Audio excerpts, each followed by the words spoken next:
Hola, continuamos con este proyecto de historias del Homo sapiens. El día de hoy platicaremos sobre la conquista armada de México.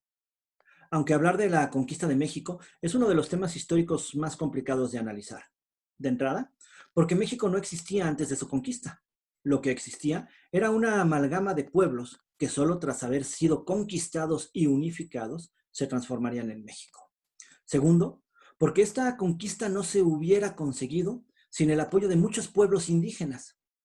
Tercero, porque en realidad tenemos que hablar de dos conquistas diferentes, la conquista armada y la conquista espiritual. Hoy hablaremos de la conquista armada de Mesoamérica. Hernán Cortés, uno de los personajes más complejos de la humanidad. En nuestra historia oficial ha sido reducido al infame español que en su sed de sangre y oro destruyó las culturas mexicanas y consumó la conquista de nuestro país. Cortés, sin embargo, es un ser mucho más complejo, a quien deberemos de dedicarle más de un video. Hablando específicamente de su papel en la conquista de México, Cortés partió de Cuba en febrero de 1919 con una pequeña armada y la misión de explorar las tierras continentales de la península de Yucatán.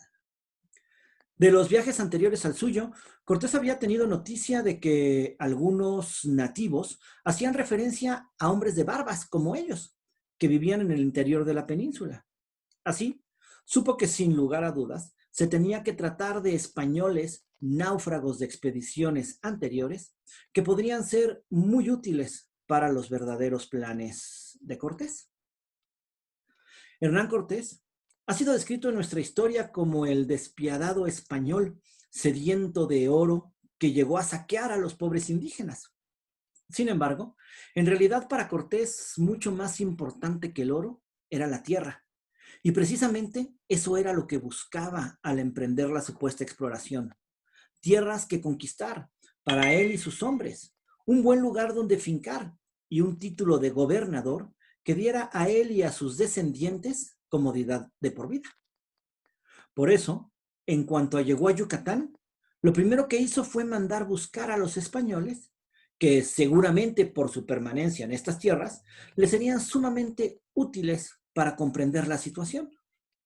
A dos españoles localizó Cortés, un clérigo de apellido Aguilar, natural de Écija, y un marinero de niebla llamado Gonzalo Guerrero.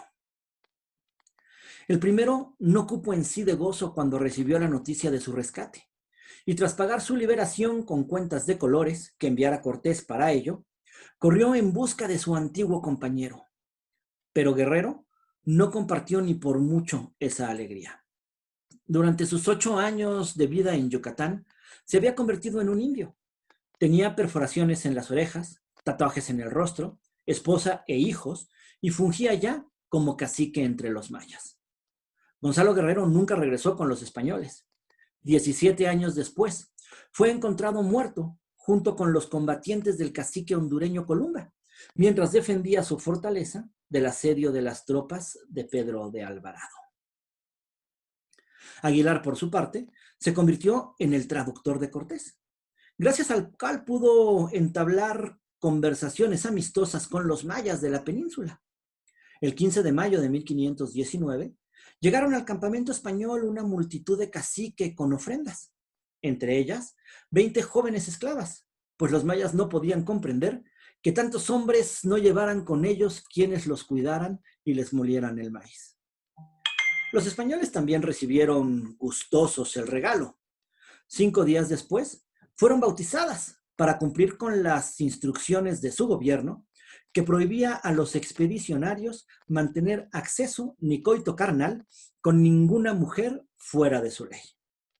La joven que pasó al lecho del capitán Portocarrero recibió el nombre de Marina y estaría destinada a convertirse en una pieza esencial para el triunfo de los conquistadores. Tras comenzar la exploración de la tierra, los españoles llegaron hasta una zona que consideraron puerto seguro para instalarse. Este lugar fue bautizado por Grijalva como San Juan de Ulúa y se convirtió en el primer asentamiento español en el territorio de lo que hoy llamamos México. Apenas se habían instalado los españoles cuando apareció un grupo que buscaba hablar con el señor de la expedición y de cuyo idioma Aguilar no entendía nada. Pero Marina, la esclava de Portocarrero, se puso a conversar con ellos y tradujo al maya lo que le decían.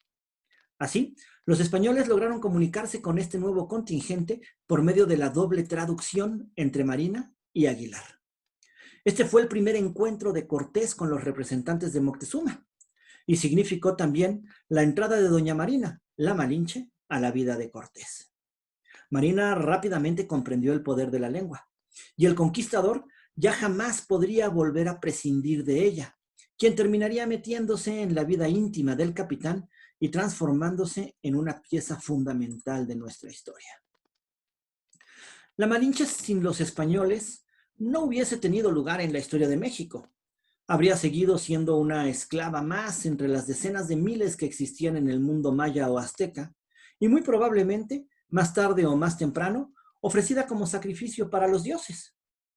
Pero las huestes de Cortés, sin Marina, muy posiblemente hubieran pasado a engrosar la larguísima lista de fracasos militares españoles registrados durante la conquista de América, sobre los que la historia suele guardar un piadoso silencio. Apenas había ocurrido el primer encuentro de Cortés con los representantes de Moctezuma, cuando el soldado, Bernal Díaz del Castillo, vio aparecer 5 indios vestidos de una manera diferente a los mexicas, que hablaban un tercer idioma, ni maya ni náhuatl, aunque finalmente utilizaron el náhuatl, lengua secundaria de muchos pueblos, para invitar a Cortés a conocer a su cacique. Estos personajes eran los totonacas, enemigos sometidos de los aztecas y obligados a pagar cuantiosos tributos en oro, especies y cautivos para el sacrificio. Ellos fueron quienes hicieron a Cortés comprender la complicada situación del supuesto imperio azteca. En realidad, rodeado de enemigos sometidos y poco dispuestos a mantenerse fieles a sus sometedores. Muy seguramente fue ahí donde Cortés comprendió que su sueño de conquista no sería imposible y que requeriría mucho más de sus dotes diplomáticas que de sus dotes militares. Fue así como Cortés comenzó este interesante proceso, en el que hizo saber a los pueblos dominados que ellos venían para liberarlos del dominio de sus grandes enemigos.